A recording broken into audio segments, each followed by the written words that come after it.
Fortalece a fé, conhecer a Jesus, que nos fala através da palavra de Deus.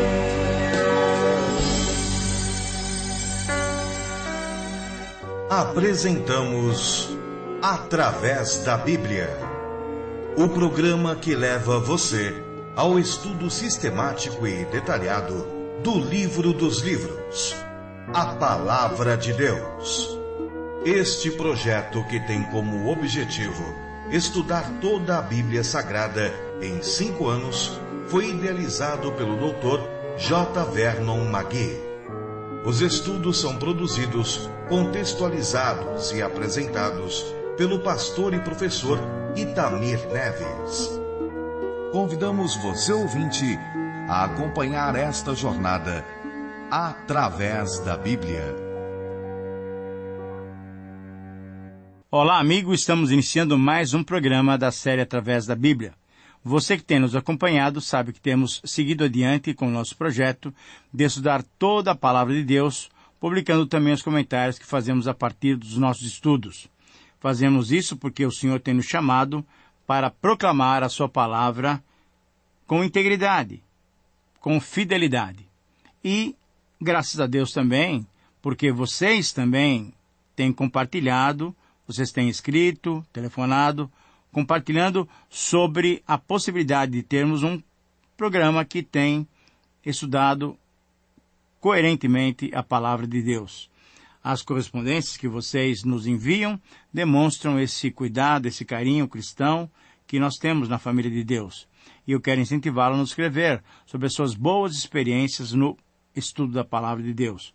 Foi sobre essas experiências que recebemos um e-mail do nosso irmão William, de Fortaleza. Ele nos deu a seguinte mensagem: Bom dia, irmãos da Rádio Transmundial. Quero agradecer a Deus pela vida de cada um de vocês e pelo trabalho maravilhoso que a equipe tem feito em todo esse período de existência da emissora. Com certeza, sou um dentre muitos que são abençoados pelas canções, pelos estudos, pelas palavras de bênção que em todo o tempo surgem através dessa rádio. Um forte abraço a todos e que Deus ilumine e abençoe a cada um de vocês que fazem a Rádio Transmundial ser essa bênção. Deus os abençoe. Um abraço do William. Querido irmão, nós louvamos a Deus por sua vida e por sua fidelidade em estudar a sua palavra durante todo esse tempo. Certamente o Senhor tem lhe recompensado e nós nos alegramos pelas bênçãos que Deus coloca à nossa disposição. Também agradecemos a sua disposição em orar por nós, e é exatamente para isso que nós temos convocado a todos vocês. Vocês que têm nos dado o privilégio da sua audiência, que têm se unido em favor do nosso programa. Estamos numa reta bem final. Estamos então agradecidos a Deus e agradecidos a você também, que tem colocado diariamente esse programa nas mãos de Deus. Hoje nós queremos fazer exatamente isso. Colocar mais uma vez o nosso programa nas mãos de Deus para que Ele fale ao nosso coração. E exatamente para orarmos que eu quero convidar você agora, você que está em sintonia comigo, vamos orar. Pai querido, obrigado pela direção e pela misericórdia com que Tu nos tratas. Pedimos, Senhor, a iluminação do Teu Santo Espírito para o programa de hoje. Que ele sirva para a edificação de cada um dos nossos ouvintes. Senhor, te pedimos a Tua bênção para o William lá em Fortaleza e oramos em favor de cada um dos nossos ouvintes. Fale conosco através dessa Tua palavra em Malaquias. Nós oramos com gratidão em nossos corações, em nome de Jesus. Amém. Fortalece a fé, conhecer nosso Deus.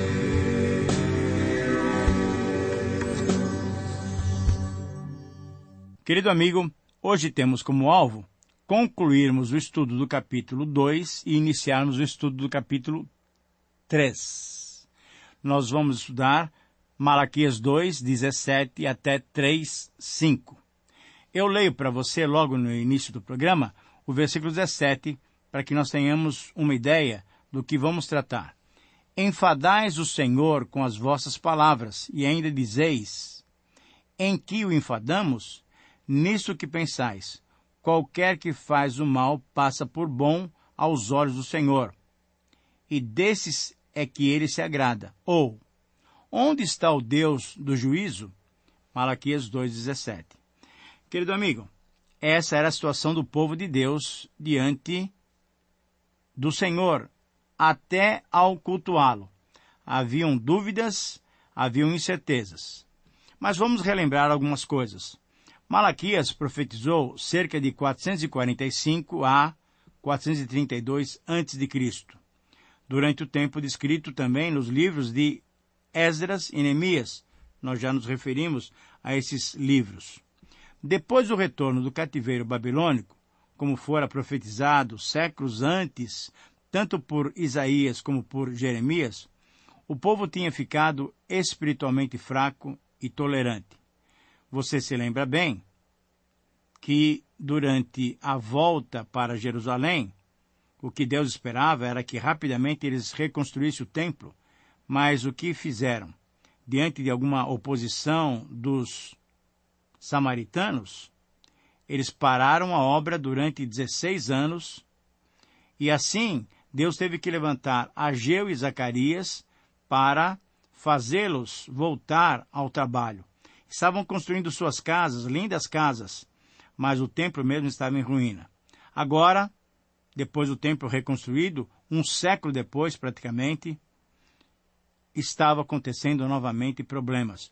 Houve indiferença pela lei de Deus, tanto no aspecto moral como no religioso. Era, na verdade, um tempo do tipo, cada um cuida de si mesmo. E você sabe que hoje em dia, infelizmente, nós temos vivido exatamente isso. Chamar de bom o que é mal não é nada de novo em nossa geração. Quando consideramos os meios de comunicação de hoje, parece como se, quanto mais ímpia e imoral for a pessoa, maior estima lhe é dedicada. O divórcio, o rompimento da família era um problema real nos dias de Malaquias. Nós estudamos no programa passado. Os adoradores, frequentemente, eram mundanos, oferecendo a Deus as sobras. E você lembra bem disso, quando Deus reclama de que eles estavam entregando animais que já estavam praticamente mortos, doentes. E muitos estavam ainda assim enfadados com as coisas espirituais. A pergunta, onde está o Deus da justiça, parece ser um indiciamento contra Deus, colocando-o, acusando-o de abandono.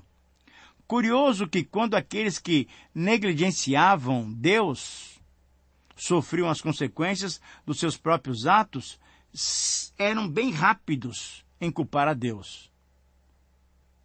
Quem abandonou quem aqui? Certamente não foi Deus que tinha abandonado o seu povo, mas o seu povo, sim, tinha abandonado a Deus e os seus princípios.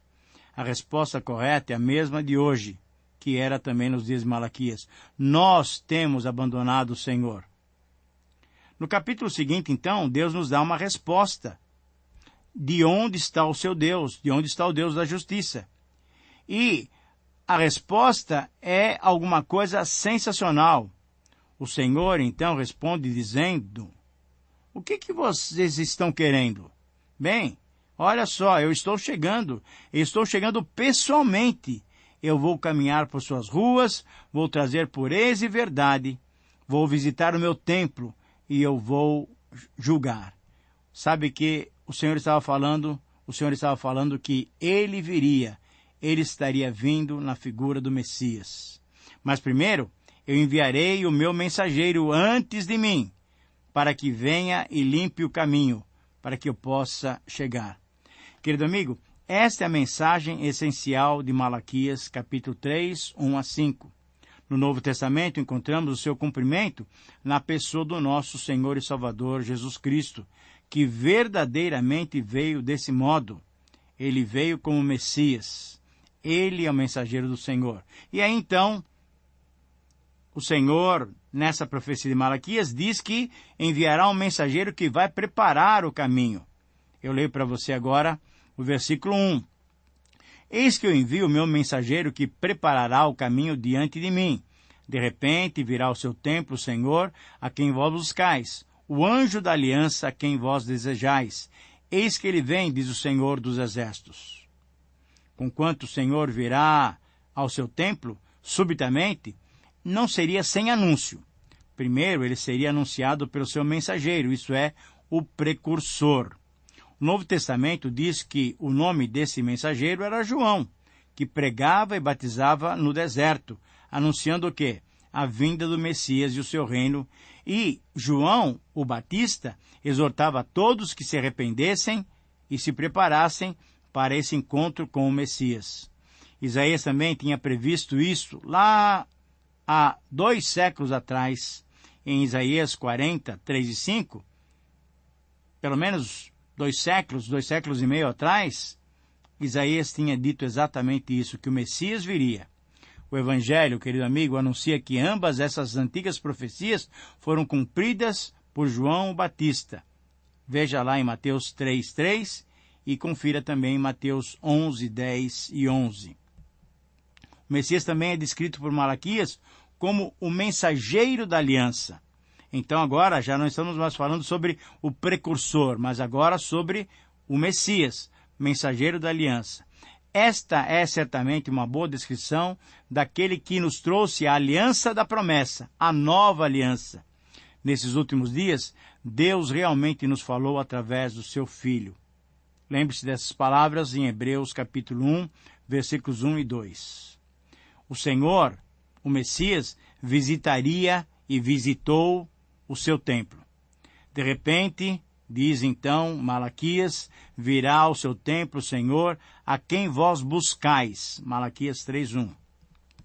Nós nos lembramos de que as visitas de Jesus ao templo tendiam a ser mesmo visitas explosivas até. Você se lembra pelo menos em 2 vezes em que ele teve que ser firme contra aqueles que estavam desonrando o Senhor no templo. 2 vezes ele expulsou os cambistas, uma no começo do seu ministério, de 3 anos, e mais uma vez no final desse ministério. Veja as 2 passagens lá em João, capítulo 2, versículos 13 a 22, e em Mateus 21, 12 a 17. Muitos dos confrontos que Jesus teve com sacerdotes, escribas, fariseus, aconteceram onde? Aconteceram no templo.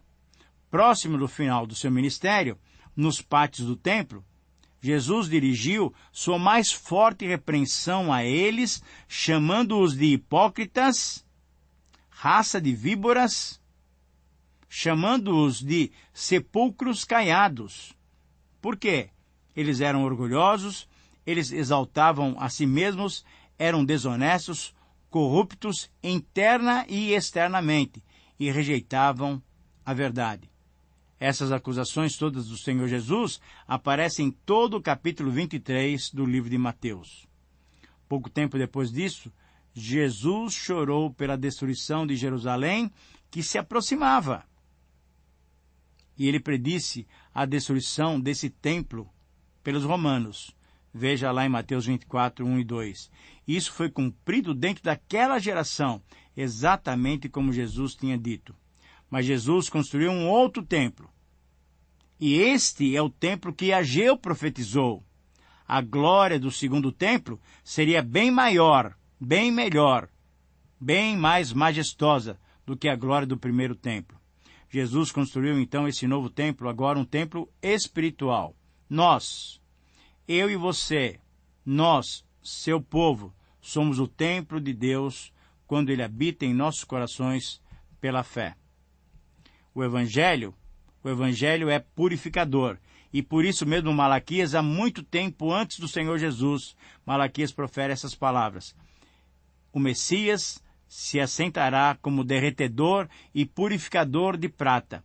Purificará os filhos de Levi e os refinará como ouro e como prata. Eles trarão ao Senhor justas ofertas. E essas ofertas, então, serão aceitas pelo Senhor. Querido amigo, uma das razões por que Jesus repreendeu tão fortemente os chefes religiosos dos seus dias foi porque eles eram corruptos. Seus motivos de adorar o Senhor, de celebrar o Senhor, de cultuar o Senhor, eram motivos egoístas, e as suas atitudes para com os outros eram de desprezo. Era uma camada, um grupo social elevado, e o restante da sociedade eles desprezavam. A lei de Deus jamais foi usada para envolver todos numa só comunidade. Eles usavam a própria lei de Deus para fazer essas discriminações.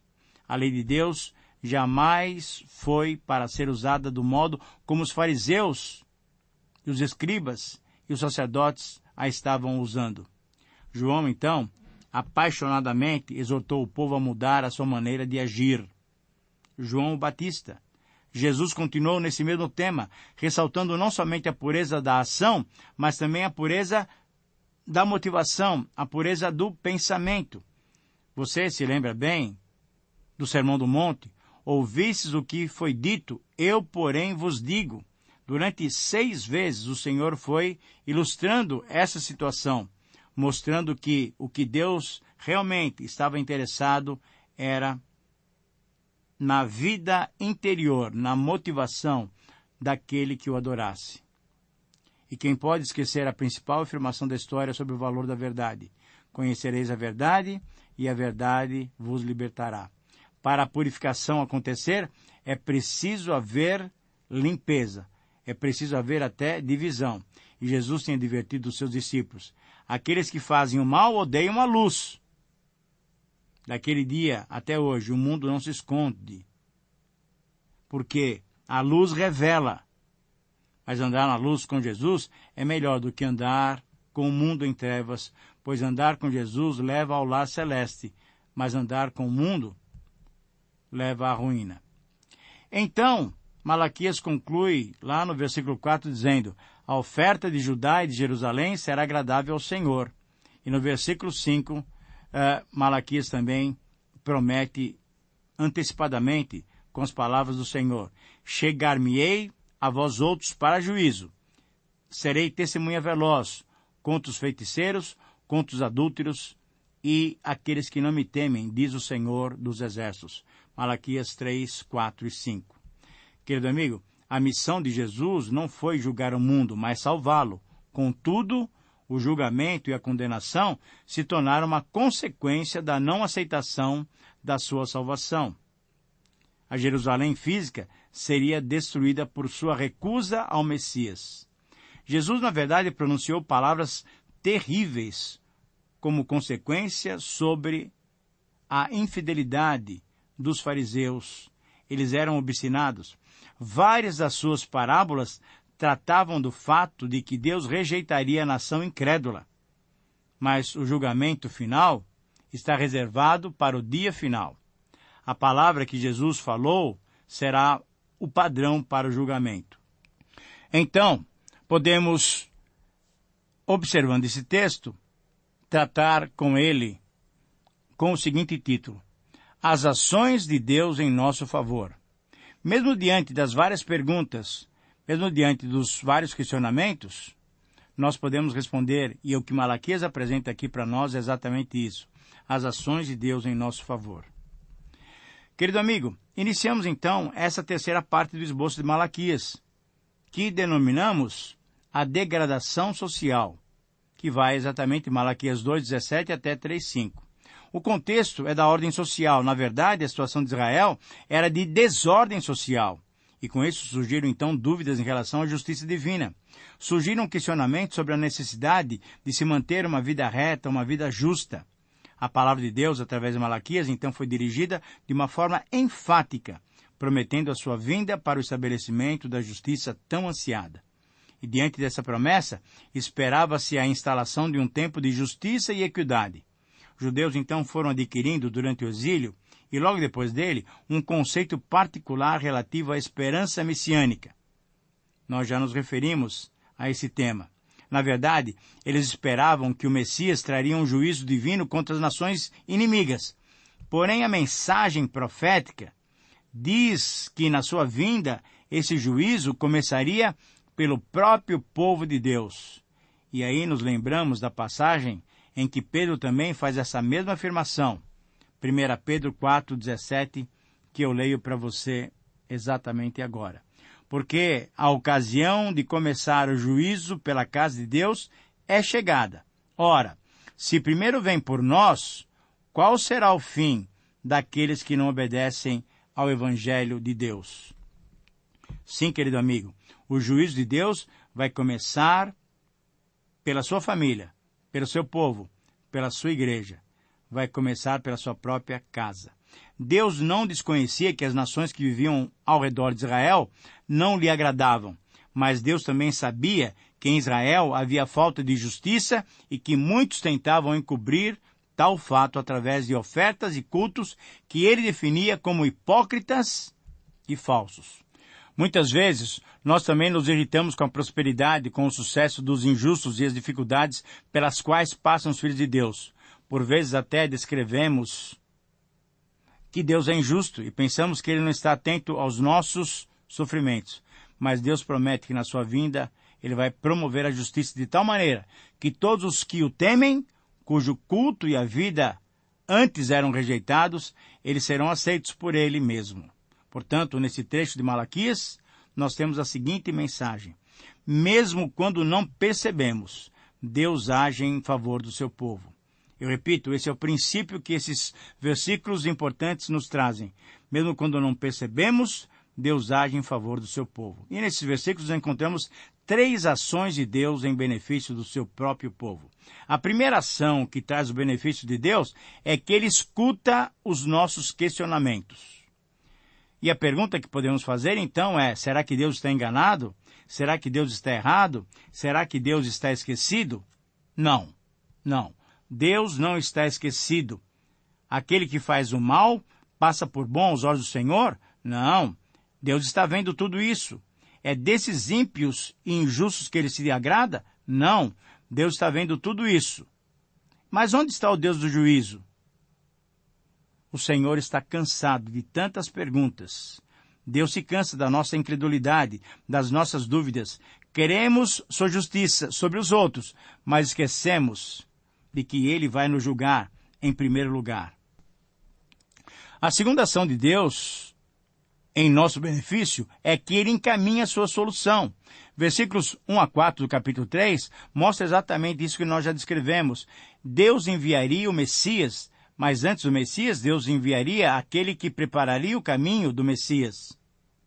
Então, a promessa da sua vinda é garantida, e nós sabemos que isso aconteceu na pessoa de João Batista e depois na pessoa do nosso Senhor Jesus Cristo.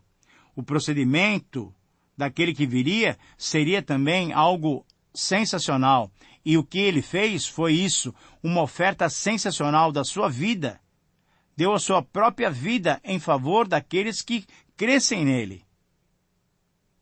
E ao mesmo tempo em que ele deu a sua vida, ele purificou, ele separou os justos dos injustos.